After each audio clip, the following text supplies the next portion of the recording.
Happy Sunday morning, guys. Coach Bergs here. Unfortunately, as you've seen, we've had to cancel the participation in the Terry Fox run due to the air quality outside. But yeah, I have posted this mobility WOD today to take you through and hopefully, open you up a little bit after a tough few days at the gym. So anyways, just wanted to take a few minutes here and explain each of the movements and the flow for today's stretching. So without further ado, we'll get into it. First thing on the list is to thread the needle. For this position, we're going to start in tabletop. You're going to reach your right arm up as high as you can, open up that chest, and then you're going to come down, reach that arm all the way through, put the back of the shoulder on the ground, and then you're going to sink back into that stretch. You should feel a nice stretch into your mid-back, which should give you some relief after all those dumbbell snatches yesterday. So you're going to hold this position for a minute. From there, you can come back to tabletop. Same thing on the left side. Arm all the way up to the sky. Reach as far through as you can. Back of the shoulder on the ground. And you're going to hang out here for a minute. Coming back to center, guys, you're going to push back into that puppy dog or child's pose position. You're going to put that forehead down on the ground, reach those arms out as far as they can. And again, guys, from here, if you want to increase the stretch a little bit, maybe add a little bit more intensity in through the lats and the triceps. You can drop those elbows down to the ground, hands on the back of the neck, walk those triceps forward as far as you can. Try to settle those hips right back onto your calves. And hang out there again for a minute. Once you're done that, you come down to your chest. Twisted cross position. We've been doing this one a lot at the gym, so it should be pretty familiar for you guys. But you're down on your chest. You're going to hinge that left leg. Roll it on over until your heel's planted on the ground. From here, guys, if you want to increase the stretch on that pec, opening up the front of that shoulder a bit, you can reach this hand in and you can push up gently. All right, minute on this side. Then you can come back to center. Hinge that other leg. Roll over. And again, you can walk that hand into the chest. And just increase that stretch slightly. You should feel this through your pec and through the front of that shoulder.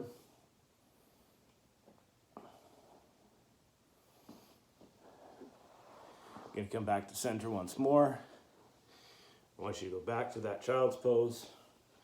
Again, whatever variation you were doing before, either with your arms out or with your hands on the back of your neck and your elbows down. I want you to maintain that same position.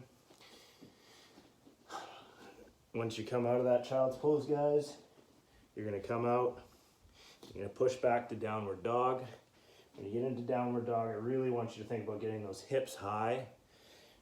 Push your head back through your shoulders. Settle those heels down. Really try to pull that core up. From here, guys, you're going to take that right leg, extend it up, pull forward into a pigeon position. And we're going to settle into the pigeon position for a long 2 minutes here, guys. So 2 minutes on that right side pigeon. Once you're through that, you're going to come out of that pigeon. You're going to go back to downward dog, same way. So you're going to put that toe into the mat, push that leg all the way back, then back down into the downward dog. 30 seconds here. And then you're going to raise that left leg up and pull it forward. And we got 2 minutes on the left side pigeon here, guys. This is really want you to spend a lot of time working into that gluteal group. The last few days have been a lot of work on your glutes, a lot of squatting, a lot of posterior chain work. So again, that's why we're spending so much time here in this pigeon. So once we've done 2 minutes here, again, one more time, you're going to put that leg back up, come back to downward dog.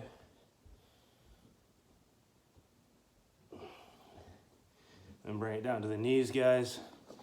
Next pose is called a saddle position.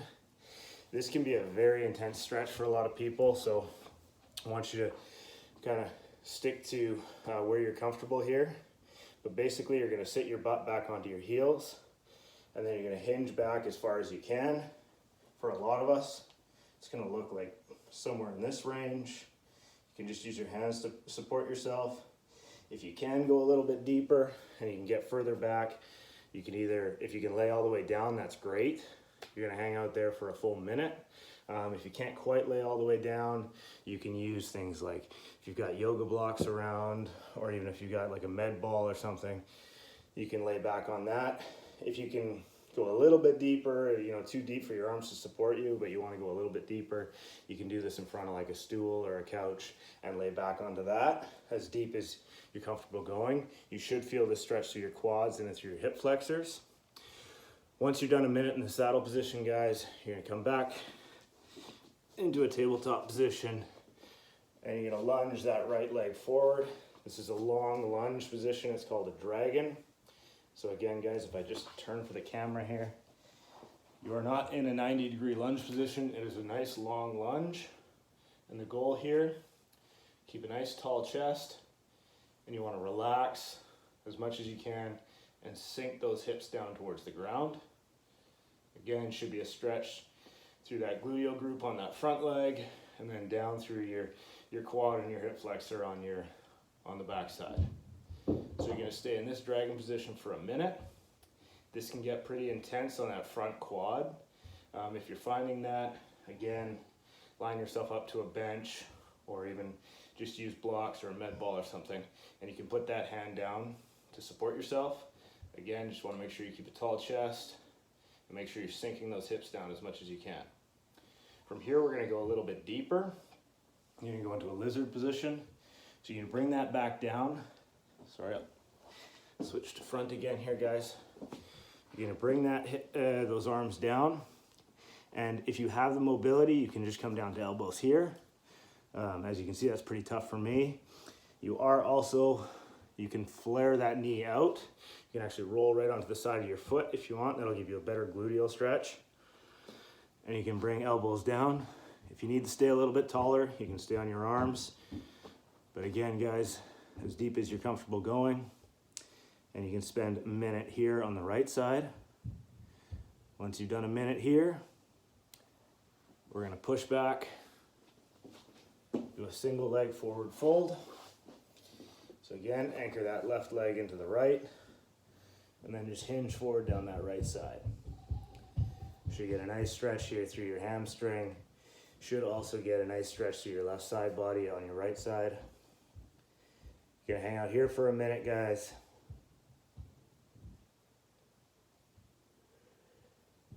And then after a minute on this right side, we're gonna repeat those last three positions on your left.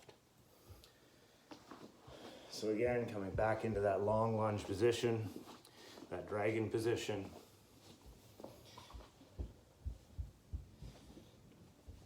Again, tall chest, let those hips sink down.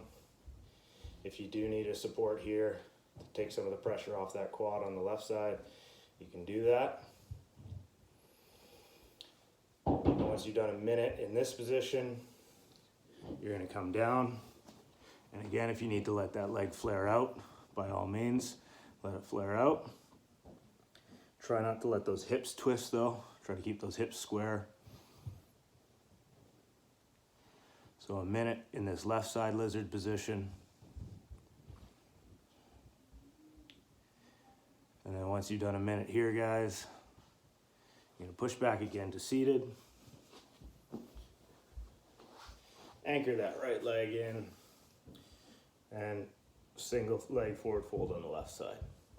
I don't really care if you guys grab your foot, if you guys just reach down your leg, whatever you have the mobility for.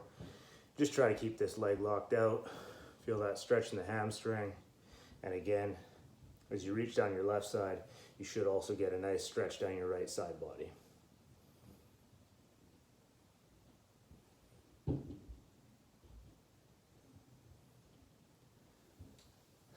All right, guys, last few movements here. Next one is back to that saddle position.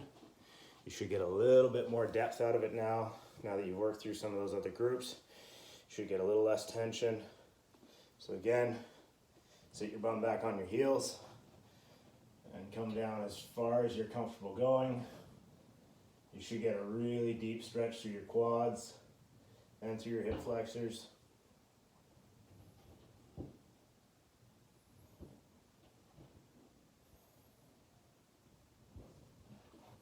And this time through, guys, you're going to spend a full 2 minutes in that saddle position.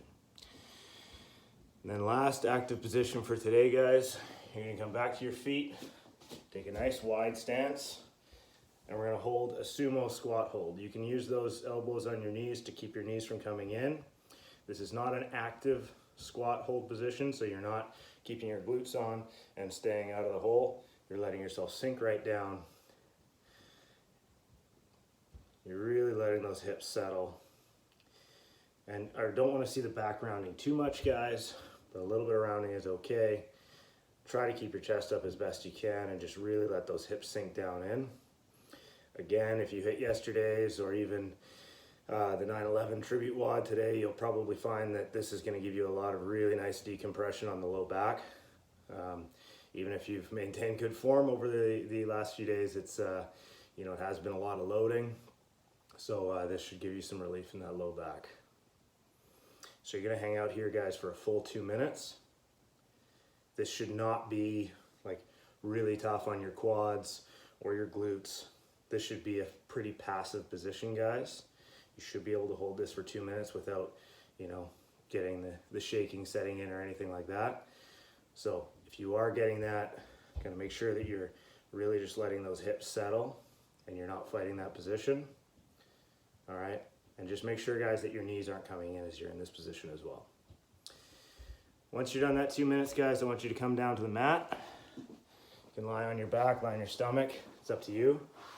But we're just gonna do what's called a rebound here. And as we lie back, we're gonna think about our breathing. So what I wanna see is you're lying down, you're completely relaxed, and I want at least a nice 6-second inhale, hold 5 seconds, and then a nice 8-second exhale. And I want you to think about any areas of the body that are still feeling kind of tight, anything that was in any pain through any of the stretches. Breathe into those areas and then exhale, let it go.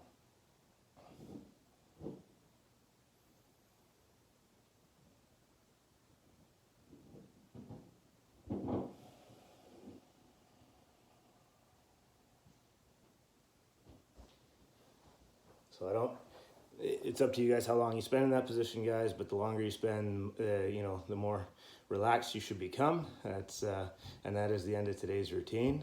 So if you guys have any questions, you can always reach out to me, but enjoy your mobility routine and enjoy what's left of the weekend here, guys, and get set to tackle another grueling week to come. Thanks, guys.